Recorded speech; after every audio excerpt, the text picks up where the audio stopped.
41 company के अधीन governor general.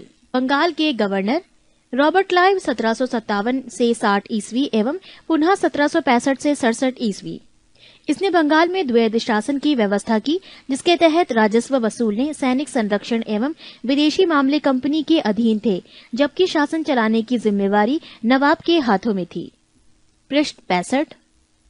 इसने मुगल सम्राट शाह आलम द्वितीय को इलाहाबाद की द्वितीय संधि 1766 ईस्वी के द्वारा कंपनी के संरक्षण में ले लिया। रॉबर्ट क्लाइव ने बंगाल के समस्त क्षेत्र के लिए 2 उप दीवान, बंगाल के लिए मोहम्मद रजा खां और बिहार के लिए राजा शिताब राय को नियुक्त किया।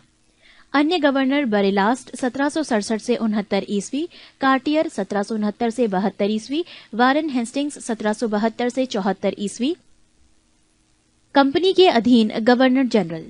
रेगुलेटिंग एक्ट 1773 ईस्वी के अनुसार बंगाल के गवर्नर को अब अंग्रेजी क्षेत्रों का गवर्नर जनरल कहा जाने लगा, जिसका कार्यकाल 5 वर्षों का निर्धारित किया गया। मद्रास एवं बंबई के गवर्नर को इसके अधीन कर दिया गया।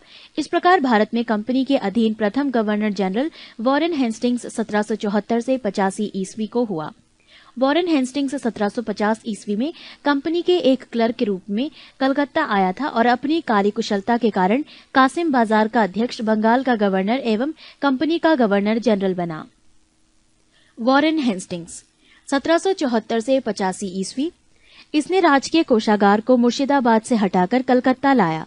1772 ईस्वी में इसने प्रत्येक जिला में एक फौजदारी तथा दीवानी अदालतों की स्थापना की। इसने 1781 ईस्वी में कलकत्ता में मुस्लिम शिक्षा के विकास के लिए प्रथम मदरसा स्थापित किया। इसी के समय 1792 ईस्वी में जोनाथन डंकन ने बनारस में संस्कृत विद्यालय की स्थापना की। गीता के अंग्रेजी अनुवादकार विलियम विल्किंस को हेस्टिंग्स ने आश्रय प्रदान किया। इसी के समय में सर विलियम जोन्स ने 1784 ईस्वी में दक्षिण एशियाटिक सोसाइटी ऑफ बंगाल की स्थापना की। इसने मुगल सम्राट को मिलने वाला 26 लाख रुपए की वार्षिक पेंशन बंद करवा दी। इसी के समय में 1780 ईस्वी में भारत का पहला समाचार पत्र दी बंगाल गजट का प्रकाशन जेम्स ऑगस्टस हिक्की ने किया था। इसी के समय में रेगुलेटिंग एक्ट के तहत 1774 ईस्वी में कलकत्ता में एक उच्च न्यायालय की स्थापना की गई, जिसका अधिकार क्षेत्र कलकत्ता तक था। कलकत्ता के बाहर का मुकदमा तभी सुना जाता था जब दोनों पक्ष सहमत हों। इसने बंगाली ब्राह्मण नंद कुमार पर झूठा आरोप लगाकर न्यायालय से फांसी की सजा दिलवा दी थी। प्रथम आंग्ल मराठा युद्ध 1775 से 82 ईस्वी एवं द्वितीय आंग्ल मैसूर युद्ध 1780 से 84 ईस्वी वॉरेन हेस्टिंग्स के समय में ही लड़े गए। प्रथम आंग्ल मराठा युद्ध सलबाई की संधि 1782 ईस्वी एवं द्वितीय आंग्ल मैसूर युद्ध मंगलोर की संधि 1784 ईस्वी के द्वारा समाप्त हुए। इसी के काल में बोर्ड ऑफ रेवेन्यू की स्थापना हुई। नोट: पिट्स इंडिया एक्ट 1784 ईस्वी के विरुद्ध में इस्तीफा देकर जब वॉरेन हेस्टिंग्स फरवरी 1785 ईस्वी में इंग्लैंड पहुंचा तो बर्क द्वारा उसके ऊपर महाभियोग लगाया गया। फरवरी 1795 ईस्वी में इसे आरोपों से मुक्त कर दिया गया। सर जॉन मैकफर्सन 1785 से 86 ईस्वी। इसे अस्थायी गवर्नर जनरल नियुक्त किया गया था। लॉर्ड कॉर्नवालिस 1786 से 93 और 1805 ईस्वी। इसके समय में जिले के समस्त अधिकार कलेक्टर के हाथों में दे दिए गए। इसने भारतीय न्यायाधीशों से युक्त जिला फौजदारी अदालतों को समाप्त कर उसके स्थान पर 4 भ्रमण करने वाली अदालतें, जिनमें 3 बंगाल के लिए और 1 बिहार के लिए, नियुक्त की। कॉर्नवालिस ने 1793 ईस्वी में प्रसिद्ध कॉर्नवालिस कोर्ट का निर्माण करवाया, जो शक्तियों के पृथक्करण सिद्धांत पर आधारित था। पृष्ठ 66। पुलिस कर्मचारियों के वेतन में वृद्धि के साथ ही ग्रामीण क्षेत्रों में पुलिस अधिकार प्राप्त जमींदारों को इस अधिकार से वंचित कर दिया। कंपनी के कर्मचारियों के व्यक्तिगत व्यापार पर प्रतिबंध लगा दिया। जिला में पुलिस थाना की स्थापना कर एक दारोगा को इसका इंचार्ज बनाया। भारतीयों के लिए सेना में सूबेदार, जमादार, प्रशासनिक सेवा में मुंसीब, सदर, अमीन या डिप्टी कलेक्टर से ऊंचा पद नहीं दिया जाता था। इसने 1793 ईस्वी में स्थायी बंदोबस्त की पद्धति लागू की, जिसके तहत जमींदारों को अब भू राजस्व का लगभग 90% यानी 10/11 भाग कंपनी को तथा लगभग 10% 1/11 भाग अपने पास रखना था। स्थायी बंदोबस्त की योजना जॉन शोर ने बनाई थी। इसे बंगाल, बिहार, उड़ीसा, बनारस एवं मद्रास के उत्तरी जिलों में लागू की गई थी। इसमें जमींदार भू राजस्व की दर तय करने के लिए स्वतंत्र थे। कॉर्नवालिस को भारत में नागरिक सेवा का जनक माना जाता है। सर जॉन शोर 1793 से 98 ईस्वी, इसने अहस्तक्षेप नीति अपनाई। लॉर्ड वेलेजली 1798 से 1805 ईस्वी, इसने सहायक संधि की पद्धति शुरू की। भारत में सहायक संधि का प्रयोग वेलेजली से पूर्व फ्रांसीसी गवर्नर डुप्ले ने किया था। सहायक संधि करने वाले राज्य थे हैदराबाद 1798 ईस्वी, मैसूर 1799 ईस्वी, तंजौर अक्टूबर 1799 ईस्वी, अवध 1801 ईस्वी, पेशवा दिसंबर 1801 ईस्वी, बरार एवं भोंसले दिसंबर 1803 ईस्वी, सिंधिया 1804 ईस्वी एवं अन्य सहायक संधि करने वाले राज्य जोधपुर, जयपुर, मछेड़ी, बूंदी तथा भरतपुर। इसी के समय टीपू सुल्तान चौथे आंग्ल मैसूर युद्ध 1799 ईस्वी में मारा गया। इसी ने कलकत्ता में नागरिक सेवा में भर्ती किए गए युवकों को प्रशिक्षित करने के लिए फोर्ट विलियम कॉलेज की स्थापना की। ये स्वयं को बंगाल का शेर कहा करता था। लॉर्ड कॉर्नवालिस का 1805 ईस्वी दूसरा कार्यकाल शुरू हुआ, परंतु शीघ्र ही इसकी मृत्यु हो गई। सर जॉर्ज वारलो 1805 से 1807 ईस्वी, वेल्लोर में सिपाही विद्रोह इसके काल की महत्वपूर्ण घटना है। लॉर्ड मिंटो प्रथम 1807 से 1813 ईस्वी, इसके काल में रणजीत सिंह एवं अंग्रेजों के बीच 25 अप्रैल 1809 ईस्वी को अमृतसर की संधि हुई। इसी के समय चार्टर एक्ट 1813 पास हुआ। लॉर्ड हेस्टिंग्स 1813 से 1823 ईस्वी, इसी के समय आंग्ल नेपाल युद्ध 1814 से 16 ईस्वी में हुई।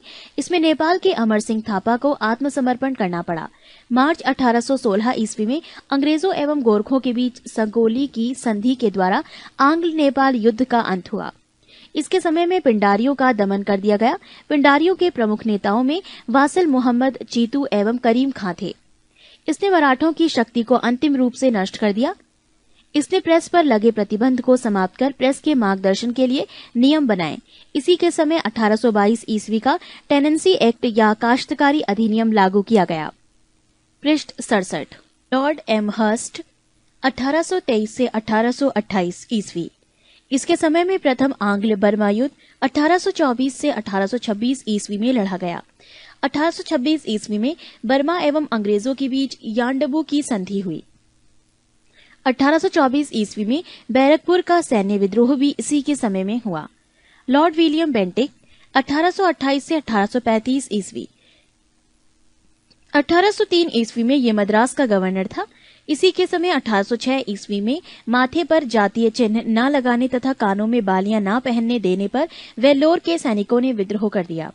1833 ईस्वी के चार्टर एक्ट द्वारा बंगाल के गवर्नर जनरल को भारत का गवर्नर जनरल बना दिया गया। इस प्रकार भारत का पहला governor general Lord William Bentinck हुआ। राजा राम मोहन राय के सहयोग से बेंटिक ने 1829 ईस्वी में सती प्रथा को समाप्त कर दिया। बेंटिक ने इस प्रथा के खिलाफ कानून बनाकर दिसंबर 1829 ईस्वी में धारा 17 के द्वारा विधवाओं के सती होने को अवैध घोषित कर दिया। नोट: अकबर और मराठा पेशवाओं ने भी सती प्रथा पर रोक लगाने का प्रयास किया था। बेंटिक ने कर्नल सलीमन की सहायता से 1830 ईस्वी तक ठगी प्रथा को समाप्त कर दिया। सन 1835 ईस्वी में बेंटिक ने कलकत्ता में कलकत्ता मेडिकल कॉलेज की स्थापना की। इसी के समय मैकाले की अनुशंसा पर अंग्रेजी को शिक्षा का माध्यम बनाया गया। मैकाले द्वारा कानून का वर्गीकरण भी किया गया। बेंटिक ने 1831 ईस्वी में मैसूर तथा 1834 ईस्वी में कुर्ग एवं मध्य कचेर को हड़प लिया। इसने भारतीयों को उत्तरदायी पदों पर नियुक्त किया। इसने शिशु बालिका की हत्या पर भी प्रतिबंध लगा दिया। चार्ल्स मेटकॉफ 1835 से 36 ईस्वी, इसने अपने एक वर्ष के कार्यकाल में प्रेस पर से नियंत्रण हटाया। इसीलिए इसे भारतीय प्रेस को मुक्तिदाता कहा जाता है। लॉर्ड आकलैंड 1836 से 42 ईस्वी, इसके समय की सबसे महत्वपूर्ण घटना है प्रथम आंग्ल अफगान युद्ध 1839 से 42 ईस्वी। 1839 ईस्वी में इसने कलकत्ता से दिल्ली तक ग्रांड ट्रंक रोड का मरम्मत करवाया। लॉर्ड एलनबरो 1842 से 44 ईस्वी, प्रथम आंग्ल अफगान युद्ध समाप्त हुआ। सिंध को अगस्त 1843 ईस्वी में पूर्ण रूप से ब्रिटिश साम्राज्य में मिला लिया गया। दास प्रथा का उन्मूलन इसी के समय में हुआ 1843 के एक्ट 5 के द्वारा। लॉर्ड हॉर्डिंग 1844 से 1848 ईस्वी। इसके काल की सबसे महत्वपूर्ण घटना थी प्रथम आंग्ल सिख युद्ध 1845 से 46 ईस्वी। इसमें अंग्रेजी विजयी हुए। इसने नरबली प्रथा पर प्रतिबंध लगाया। लॉर्ड डलहौजी 1848 से 56 ईस्वी। द्वितीय आंग्ल सिख युद्ध 1848 से 49 ईस्वी तथा पंजाब का ब्रिटिश शासन में विलय 1849 ईस्वी। जगत प्रसिद्ध सिख राज्य का प्रसिद्ध हीरा कोहिनूर महारानी विक्टोरिया को भेज दिया गया। द्वितीय आंग्ल बर्मा युद्ध और सन 1852 ईस्वी में लोअर बर्मा एवं पीगू को अंग्रेजी राज्य में मिला लिया गया। डलहौजी ने सिक्किम पर 2 अंग्रेज डॉक्टरों के साथ दुर्व्यवहार का आरोप लगाकर सन 1850 ईस्वी में उस पर अधिकार कर लिया। पृष्ठ 68। 1852 ईस्वी में एक इनाम कमीशन की स्थापना की गई। इसका उद्देश्य भूमिकर रहित जागीरों का पता करके उन्हें छीनना था। डलहौजी का शासनकाल उसके व्यपगत सिद्धांत डॉक्ट्राइन ऑफ लैप्से के कारण अधिक याद किया जाता है। इस नीति के तहत अंग्रेजी साम्राज्य में विलय किए गए राज्य थे। सर्वप्रथम सतारा 1848 ईस्वी में, जैतपुर बुंदेलखंड और संभलपुर उड़ीसा 1849 ईस्वी में, बघाट हिमाचल प्रदेश 1850 ईस्वी में, उदयपुर मध्य प्रदेश 1852 ईस्वी में, झांसी 1853 ईस्वी में, नागपुर 1854 ईस्वी में। सन 1856 ईस्वी में अवध को कुशासन का आरोप लगाकर अंग्रेजी राज्य में मिला लिया गया। उस समय अवध का नवाब वाजिद अली शाह था। सन 1856 ईस्वी में इसने तोपखाने के मुख्यालय को कलकत्ता से मेरठ स्थानांतरित किया और सेना का मुख्यालय शिमला में स्थापित किया। शिक्षा संबंधी सुधारों में डलहौजी ने सन 1854 के वुड डिस्पैच को लागू किया। इसके अनुसार जिलों में एंग्लो वर्नाक्यूलर स्कूल, प्रमुख नगरों में सरकारी कॉलेजों तथा 1857 के तीनों प्रेसिडेंसियों कलकत्ता, मद्रास एवं बंबई में एक एक विश्वविद्यालय स्थापित किए और साथ ही प्रत्येक प्रदेश में एक शिक्षा निर्देशक नियुक्त किया गया। डलहौजी को भारत में रेलवे का जनक माना जाता है। इसी के समय भारत में पहली बार 16 अप्रैल 1853 ईस्वी में बंबई से थाने के बीच 34 किलोमीटर प्रथम रेल चलाई गई। सन 1854 ईस्वी में नया पोस्ट ऑफिस एक्ट पारित हुआ और भारत में पहली बार डाक टिकट का प्रचलन प्रारंभ हुआ। इसने पृथक रूप से भारत में पहली बार सार्वजनिक निर्माण विभाग की स्थापना की। इसने सन 1854 ईस्वी में एक स्वतंत्र विभाग के रूप में लोक सेवा विभाग की स्थापना की। इसी के समय में 1853 में कलकत्ता एवं आगरा के बीच पहली बार बिजली से संचालित तार सेवा शुरू हुई। इसने शिमला को ग्रीष्मकालीन राजधानी बनाया। इसी के समय में भारतीय नागरिक सेवा पे हेतु पहली बार प्रतियोगिता परीक्षा शुरू हुई। डलहौजी ने नरबली प्रथा को रोकने का भी प्रयास किया। लॉर्ड कैनिंग 1856 से 62 ईस्वी। भारत में कंपनी द्वारा नियुक्त अंतिम गवर्नर जनरल तथा ब्रिटिश सम्राट के अधीन नियुक्त भारत का प्रथम वायसराय था। इसके समय की सबसे महत्वपूर्ण घटना थी सन 1857 ईस्वी का ऐतिहासिक विद्रोह। इसी विद्रोह के बाद प्रशासनिक सुधार के अंतर्गत भारत का शासन कंपनी के हाथों में सीधे ब्रिटिश सरकार के नियंत्रण में ले लिया गया। कैनिंग के समय इंडियन हाई कोर्ट एक्ट पारित हुआ, जिसके द्वारा बंबई, कलकत्ता तथा मद्रास में एक एक उच्च न्यायालय की स्थापना की गई। 1856 ईस्वी में कैनिंग के समय में ही सन 1856 ईस्वी में विधवा पुनर्विवाह अधिनियम पारित हुआ। मैकाले द्वारा प्रारूपित दंड संहिता को 1858 ईस्वी में कानून बना दिया गया तथा सन 1859 ईस्वी में अपराध विधान संहिता लागू की गई। व्यपगत सिद्धांत डॉक्ट्राइन ऑफ लैप्सी यानी राज्य विलय की नीति को समाप्त कर दिया गया। 1861 ईस्वी में इंडियन कौंसिल एक्ट पारित हुआ तथा पोर्टफोलियो प्रणाली लागू की गई। लॉर्ड एल्गिन 1862 से 63 ईस्वी। इसने वहाबी आंदोलन का दमन किया।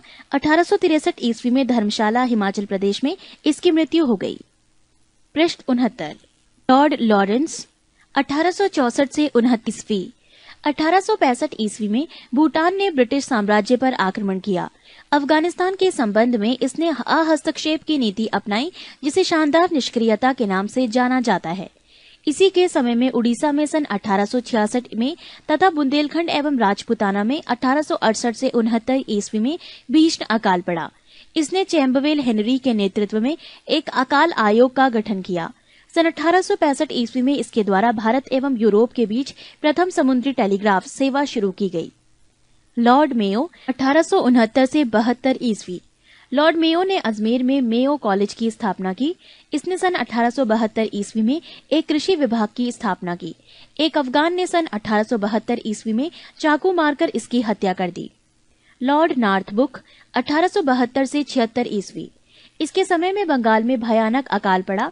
इसने बड़ौदा के मल्हार राव गायकवाड़ को भ्रष्टाचार के आरोप में पदच्युत कर मद्रास भेज दिया। लॉर्ड नॉर्थब्रुक ने ये घोषणा की, मेरा उद्देश्य करों को हटाना तथा अनावश्यक वैधानिक कार्यवाहियों को बंद करना है। पंजाब का प्रसिद्ध कूका आंदोलन इसी के समय में हुआ। इसी के समय में सुएज नहर खुल जाने से भारत एवं ब्रिटेन के बीच व्यापार में वृद्धि हुई। लॉर्ड लिटन 1876 से 80 ईस्वी। ये एक प्रसिद्ध उपन्यासकार, निबंध लेखक एवं साहित्यकार था। साहित्य आकाश में इसे ओवन मेरिडिथ के नाम से जाना जाता था। इसके समय में बंबई, मद्रास, हैदराबाद, पंजाब, मध्य भारत आदि में भयानक अकाल पड़ा। लिटल ने रिचर्ड स्टैची की अध्यक्षता में एक अकाल आयोग की स्थापना की। 1 जनवरी 1877 ईस्वी को ब्रिटेन की महारानी विक्टोरिया को केसरे हिंद की उपाधि से सम्मानित करने के लिए दिल्ली दरबार का आयोजन किया गया। मार्च 1878 ईस्वी में लिटन ने भारतीय समाचार पत्र अधिनियम वर्नाक्यूलर प्रेस एक्ट पारित कर भारतीय समाचार पत्रों पर कठोर प्रतिबंध लगा दिए, विशेषकर राष्ट्रवादी समाचार पत्र सोम प्रकाश को प्रतिबंधित करने के लिए। नोट: पायनियर अखबार ने वर्नाक्यूलर प्रेस एक्ट 1878 का समर्थन किया। इसी के समय में सन 1878 ईस्वी को भारतीय शस्त्र अधिनियम पारित हुआ, जिसके तहत शस्त्र रखने एवं व्यापार करने के लिए लाइसेंस को अनिवार्य बना दिया गया। इसने सिविल सेवा परीक्षाओं में प्रवेश की अधिकतम आयु सीमा 21 वर्ष से घटाकर 19 वर्ष कर दी। लिटन ने अलीगढ़ में एक मुस्लिम एंग्लो प्राच्य महाविद्यालय की स्थापना की।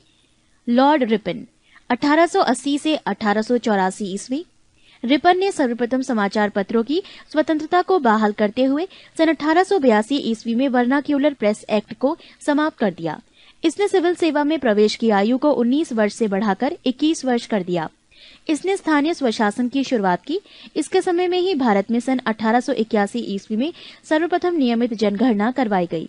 तब से लेकर अब तक प्रत्येक 10 वर्ष के अंतराल पर जनगणना की जाती है। नोट: भारत में पहली बार जनगणना सन 1872 ईस्वी में हुई। पृष्ठ 70।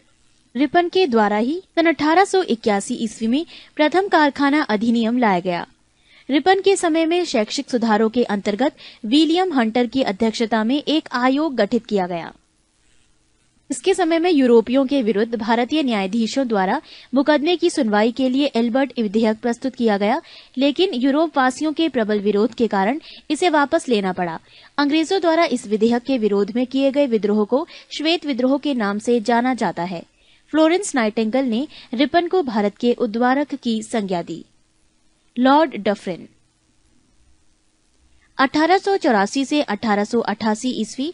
इसके समय तृतीय आंग्ल बर्मा युद्ध 1885 से 88 ईस्वी हुआ और बर्मा को अंतिम रूप से अंग्रेजी राज्य में मिला लिया गया।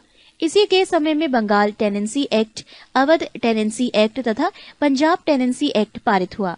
इसके समय की सबसे महत्वपूर्ण घटना थी 28 दिसंबर 1885 ईस्वी को बंबई में A.O. ह्यूम के नेतृत्व में भारतीय राष्ट्रीय कांग्रेस की स्थापना। लॉर्ड लैंसडाउन 1888 से 94 ईस्वी। भारत और अफगानिस्तान के मध्य सीमा रेखा डूरंड रेखा का निर्धारण इसी के समय हुआ। 1891 ईस्वी में दूसरा कारखाना अधिनियम लाया गया, जिसमें स्त्रियों को 11 घंटे प्रतिदिन से अधिक काम करने पर प्रतिबंध लगाया गया। साथ ही सप्ताह में एक दिन छुट्टी की व्यवस्था की गई। लॉर्ड एलिगिन द्वितीय 1894 से 99 ईस्वी। भारत को तलवार के बल पर विजित किया गया है और तलवार के बल पर ही इसकी रक्षा की जाएगी। ये कथन लॉर्ड एलिगिन द्वितीय का है। 1895 से 98 ईस्वी के मध्य उत्तर प्रदेश, बिहार, पंजाब एवं मध्य प्रदेश में भयंकर अकाल पड़ा। लॉर्ड कर्जन 1899 से 1905 ईस्वी। कर्जन ने सन 1901 ईस्वी में सर कॉलिन स्कॉट मॉनक्रीफ की अध्यक्षता में एक सिंचाई आयोग, 1902 ईस्वी में सर एंड्रयू फ्रेजर की अध्यक्षता में एक पुलिस आयोग एवं सर टॉमस रेले की अध्यक्षता में विश्वविद्यालय आयोग की स्थापना की। 1904 में भारतीय विश्वविद्यालय अधिनियम पास किया गया। इसने सर एंटनी मैकडॉनल्ड की अध्यक्षता में एक अकाल आयोग का गठन किया। इसने सैन्य अधिकारियों के प्रशिक्षण के लिए क्वेटा में एक कॉलेज की स्थापना की। प्राचीन स्मारक परीक्षण अधिनियम 1904 ईस्वी के द्वारा कर्जन ने भारत में पहली बार ऐतिहासिक इमारतों की सुरक्षा एवं मरम्मत की ओर ध्यान दिया। इस कार्य के लिए कर्जन ने भारतीय पुरातत्व विभाग की स्थापना की। इसी के कार्यकाल के दौरान कलकत्ता में विक्टोरिया मेमोरियल हॉल का निर्माण हुआ। कर्जन के भारत विरोधी कार्यों में सर्वाधिक महत्वपूर्ण कार्य की था। 1905 में बंगाल का विभाजन। लॉर्ड मिंटो द्वितीय 1905 से 1910 ईस्वी। इसके मध्य में आगा खां एवं सलीम उल्लाह खां के द्वारा ढाका में 1906 ईस्वी में मुस्लिम लीग की स्थापना की गई। 1907 ईस्वी के कांग्रेस के सूरत अधिवेशन में कांग्रेस का विभाजन हो गया। पृष्ठ 71। इसके शासनकाल में 1907 ईस्वी में आंग्ल एवं रूसी प्रतिनिधि मंडलों के बीच बैठक हुई। मुसलमानों के लिए अलग निर्वाचन व्यवस्था मिंटो मार्ले सुधार अधिनियम 1909 ईस्वी के द्वारा किया गया। लॉर्ड हॉर्डिंग द्वितीय 1910 से 15 ईस्वी। इसके समय में ब्रिटेन के राजा जॉर्ज पंचम भारत आए। 12 दिसंबर 1911 ईस्वी में दिल्ली में एक भव्य दरबार का आयोजन हुआ। यहाँ पर बंगाल विभाजन को रद्द करने की घोषणा की गई एवं भारत को राजधानी कलकत्ता से दिल्ली स्थानांतरित करने की घोषणा की गई। 1912 ईस्वी में दिल्ली भारत की राजधानी बनी। 23 दिसंबर 1912 ईस्वी को लॉर्ड होर्डिंग पर दिल्ली में बम फेंका गया। इसी के समय 28 जुलाई 1914 ईस्वी को प्रथम विश्व युद्ध प्रारंभ हुआ। इसी के शासनकाल में फिरोज शाह मेहता ने बॉम्बे क्रॉनिकल एवं गणेश शंकर विद्यार्थी ने प्रताप का प्रकाशन किया। 1916 में लॉर्ड हॉर्डिंग को बनारस हिंदू विश्वविद्यालय का कुलाधिपति नियुक्त किया गया। लॉर्ड चैम्सफोर्ड 1916 से 21 ईस्वी। कांग्रेस के लखनऊ अधिवेशन 1916 ईस्वी में कांग्रेस का एकीकरण हुआ एवं मुस्लिम लीग के साथ समझौता हुआ। 1916 ईस्वी में पूना में महिला विश्वविद्यालय की स्थापना हुई। इसके काल में 1917 ईस्वी में शिक्षा पर सैडलर आयोग का गठन किया गया। इसी के काल में 1919 ईस्वी में रॉलेट एक्ट पारित हुआ। इसी के काल में 13 अप्रैल 1919 ईस्वी को जलियांवाला बाग अमृतसर हत्याकांड हुआ। खिलाफत आंदोलन एवं गांधी जी का असहयोग आंदोलन इसी के समय प्रारंभ हुआ। तृतीय अफगान युद्ध इसी के समय हुआ। लॉर्ड रीडिंग 1921 से 26 ईस्वी। 5 फरवरी 1922 ईस्वी को घटी चोरी चोरा कांड उत्तर प्रदेश के गोरखपुर जिले में के बाद महात्मा गांधी ने अपना असहयोग आंदोलन वापस ले लिया। 1923 ईस्वी में चित्तरंजन दास एवं मोतीलाल नेहरू ने इलाहाबाद में कांग्रेस के अंतर्गत स्वराज्य पार्टी की स्थापना की। 1923 के चुनाव में इस दल को मध्य प्रांत एवं बंगाल में पूर्ण बहुमत मिला। इसके काल में ही प्रिंस ऑफ वेल्स ने नवंबर 1921 ईस्वी में भारत की यात्रा की। इस दिन पूरे भारत में हड़ताल का आयोजन किया गया। 1921 ईस्वी में मोपला विद्रोह हुआ। 1922 ईस्वी में विश्व भारती विश्वविद्यालय ने कार्य करना प्रारंभ किया। 1921 ईस्वी में M.N. राय द्वारा भारतीय कम्युनिस्ट पार्टी का गठन किया गया। 1925 ईस्वी में प्रसिद्ध आर्य समाजी राष्ट्रवादी नेता स्वामी श्रद्धानंद की हत्या कर दी गई। लॉर्ड इरविन 1926 से 31 ईस्वी। 3 फरवरी 1928 ईस्वी साइमन कमीशन बंबई पहुंचा। 12 मार्च 1930 ईस्वी में गांधी जी के द्वारा सविनय अवज्ञा आंदोलन प्रारंभ किया गया। लाला लाजपत राय की मृत्यु के बदले में भारतीय चरमपंथियों द्वारा दिल्ली के असेंबली हॉल में 1929 ईस्वी में बम फेंका गया। इसी के समय में लाहौर जेल में जतिन दास ने 13 जुलाई 1929 को भूख हड़ताल शुरू की और भूख हड़ताल के 63वें दिन 13 सितंबर 1929 ईस्वी को उनकी मृत्यु हो गई। भूख हड़ताल का कारण भारतीय एवं अंग्रेज के दिनों के बीच व्यवहार में किया जाने वाला भेदभाव था। 1929 ईस्वी में कांग्रेस के लाहौर अधिवेशन में पूर्ण स्वराज्य का लक्ष्य निर्धारित किया गया और 26 जनवरी 1930 ईस्वी को स्वतंत्रता दिवस मनाने की घोषणा की गई। पृष्ठ 72। 12 नवंबर 1930 ईस्वी को लंदन में प्रथम गोलमेज सम्मेलन हुआ। इस सम्मेलन में कांग्रेस ने भाग नहीं लिया। 5 मार्च 1931 ईस्वी को गांधी इरविन समझौते पर हस्ताक्षर किया गया और साथ ही सविनय अवज्ञा आंदोलन को स्थगित किया गया। लॉर्ड वेलिंगटन 1931 से 36 ईस्वी। इसके समय में लंदन में 7 सितंबर से 1 दिसंबर 1931 ईस्वी तक द्वितीय गोलमेज सम्मेलन का आयोजन हुआ। इस सम्मेलन में कांग्रेस ने भी भाग लिया। कांग्रेस का प्रतिनिधित्व महात्मा गांधी ने किया। दूसरे गोलमेज सम्मेलन की असफलता के बाद महात्मा गांधी ने 3 जनवरी 1932 ईस्वी को दोबारा सविनय अवज्ञा आंदोलन प्रारंभ किया। 16 अगस्त 1932 ईस्वी में रैमसे मैकडॉनल्ड ने विवादास्पद सांप्रदायिक पंचाट की घोषणा की। इसके अनुसार दलितों को हिंदुओं से अलग मानकर उन्हें अलग प्रतिनिधित्व देने का कहा गया। और दलित वर्गों के लिए अलग निर्वाचन मंडल का प्रावधान किया गया। इससे गांधी जी बहुत दुखी हुए और इन्होंने इसे हटाने के लिए आमरण उपवास आरंभ कर दिया। अंत में एक समझौता, जिसे प्रायः पूना समझौता कहते हैं, किया गया, जिसमें दलित वर्गों के लिए साधारण वर्गों में ही सीटों का आरक्षण किया गया। पूना समझौता 24 सितंबर 1932 को हुआ।